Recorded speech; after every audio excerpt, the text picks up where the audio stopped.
Jonah Ballo here for Knicks.com. The team makes the trek out west for a 5-game road trip. Derek Fisher returns to Staples Center, and the Knicks knock off the Lakers to complete the season sweep.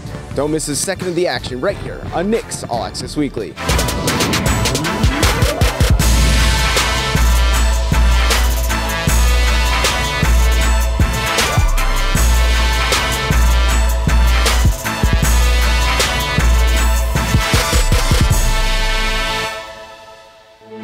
The Knicks jumped on a plane Monday to kickstart the 5-game West Coast trip. The first stop and matchup on the docket was a contest against a team in flux after a recent coaching change in Denver. I think they're trying to make an effort to, play faster and maybe do some things that, the players are more comfortable doing. Anytime you come up to Denver or to Utah, that you definitely feel it in your lungs a little bit. It's the start of a 3-game homestand at the Pepsi Center here in downtown Denver. Tonight, the Mile High crew goes for a bite of the Big Apple. They face off with the New York Knicks. 5,280 feet above sea level, the Knicks and Nuggets engaged in a close-fought first quarter and a 25-25 tie. Alexei Shved scored 7 points, and the road team shot 50% from the floor. Game was 43-40. We just allowed the game to get away from us there those last few minutes in the second quarter. The Nuggets turned it up a notch in the second frame and built a 15-point lead at the half, and eventually combined for 66 points in the second and third quarters. We really kind of had lapses on defense, and they really took advantage of it with their outside shooting. To end the half, they got that 4-point play with the offensive rebound on the free throw. Just little lapses like that we can't have. Shved scored 19 points in 25 minutes, but the Knicks could not overcome a Nuggets team returning to their fast-paced style in the 106-78 win. We kind of got away from our defensive scheme, and they made us pay for it. We're still determined to keep pushing and get to where we know we can get to. We just have to continue to go through this, what we're going through right now. But we know that better days are ahead, and we'll get there. The Knicks had little time to think about the previous night's contest in Denver with a game against a dangerous Jazz team who has been rolling since the All-Star break. However, New York caught a break as Gordon Hayward would sit out for Tuesday's tilt in Utah. Obviously, Gordon's a talented player, so anytime you take a guy of his caliber off the floor, it impacts the team somewhat, but I think Quinn has done a great job coaching them, and it's a pretty intense crowd. They love the Jazz, they love their team. And it's always fun to come and play here because you're one of very few people in the building that really like yourself. Everybody else dislikes you. Big welcome to Energy Solutions Arena. The Jazz kicking off a 5-game homestand tonight against the New York Knicks. After only scoring 35 points in the first half, New York found its rhythm in the third quarter by posting 30 and outscoring the home team by 8. The Knicks caught fire by shooting 72% from the floor and 75 behind the arc. We were being aggressive and going in the post. Big fellas were making a lot of jump shots, a lot of hook shots, and it was definitely helping us and it was propelling us to stay in the game. 4 lead changes in the final quarter, and Cole Aldridge scored 7 and grabbed 8 boards, but the Jazz staved off a strong push from the Knicks in a highly competitive game that featured Alexei Shved posting 21 points, 10 rebounds, and 7 assists. Andrea Bargnani added 20, but New York fell in a narrow 87-82 defeat. We really showed some class and some character tonight of coming back after the game last night. We could have given up after halftime, but we just kept on working. Once you have the chance, once you're right there in the fourth quarter 3 minutes ago, it's about a few places, a few shots. You miss a couple of shots, you don't make a couple of places, and that's it. That's the game. We were right there. They played better at the end.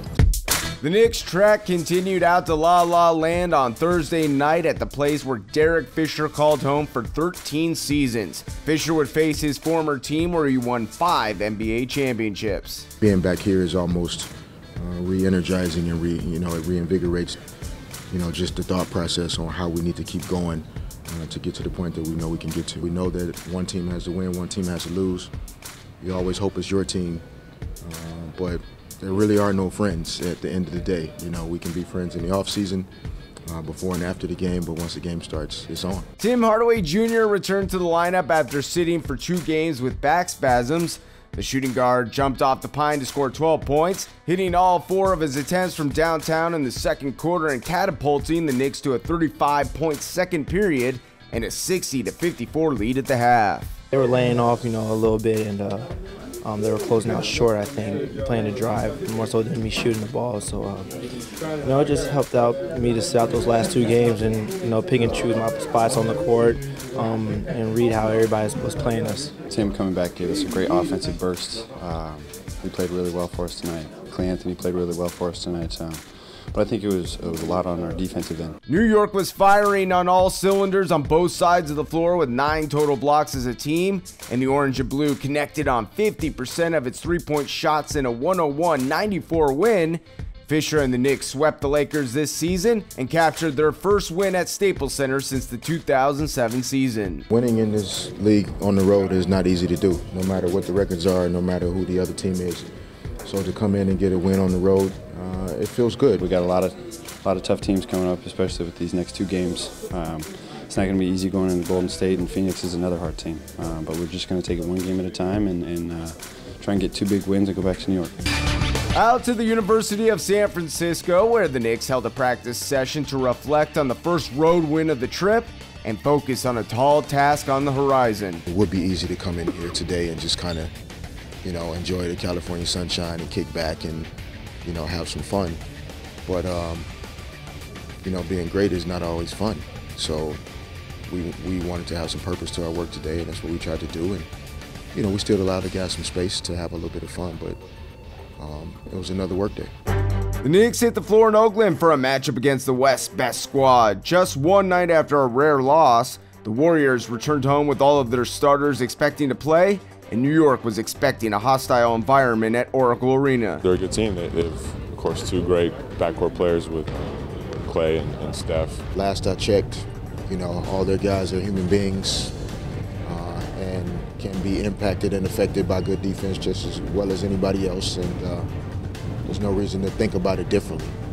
Go out and play defense to where you're capable of. It's going to be good energy tonight, and I think coming off of a win, I think we're all excited to get back out on the floor. The Knicks played the Warriors style of basketball in the first frame with a fast-paced attack, scoring 27 points and a 1-point lead while holding the league's best offense under 40% from the floor and behind the arc. We made them, take uncomfortable shots, and we ran too. We got to our spots offensively. We shared the ball, and we took open shots. I thought the first quarter we did a good job on the offensive end of getting some high-quality shots, and that allowed us to defend better.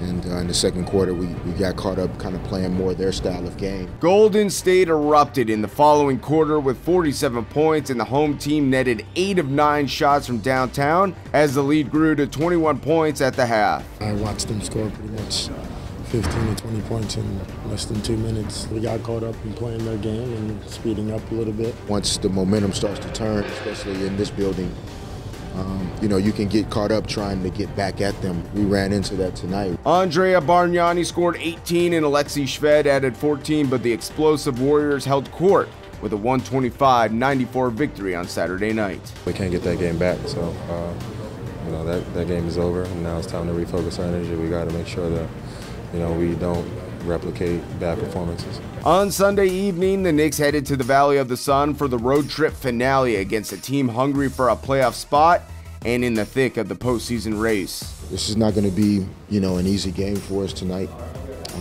The Suns are a decent team here at home, and they're obviously trying to keep themselves in the playoff hunt in the West, and so they have a lot to play for. The extended homestand continues. Game number 4 of 5 straight here at US Airways Center in downtown Phoenix. A warm welcome to Sunday Night Hoops in the desert. Once again, the Knicks found success in the first quarter and even outscored the high-scoring Suns 29-23. New York hit a 50% clip from both the field and the arc in the first 12 minutes of action. They were struggling guarding our offense. It was working for us, and then we kind of got a little bit out of it. They started getting a little pressure on defense. Eric Bledsoe started to find his groove, and the Suns cut into the Knicks' lead at the half. New York headed to the locker room with a 48-47 advantage after forcing the home team to commit 10 turnovers. Maybe before the fatigue sets in, guys are able to really get a lot done out there.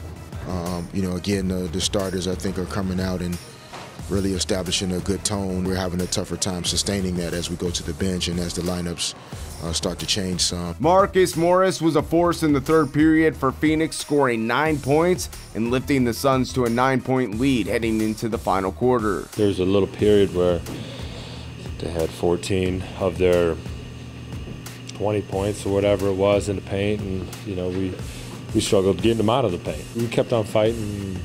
You know, we got the game back, and we just couldn't pull it off. Despite knocking down the Phoenix lead to just 4 points, the Knicks could not withstand the prolific Suns and fell 102-89. Alexei Shved and Andrea Bargnani were the top scorers again for New York by combining for 36 points in the final contest on the long 5-game West Coast trip. We've had a lot of games in a short amount of time, so this is kind of not the way we want to end the road trip. You know, we're going to go back home Tuesday, another good team, and just keep on fighting.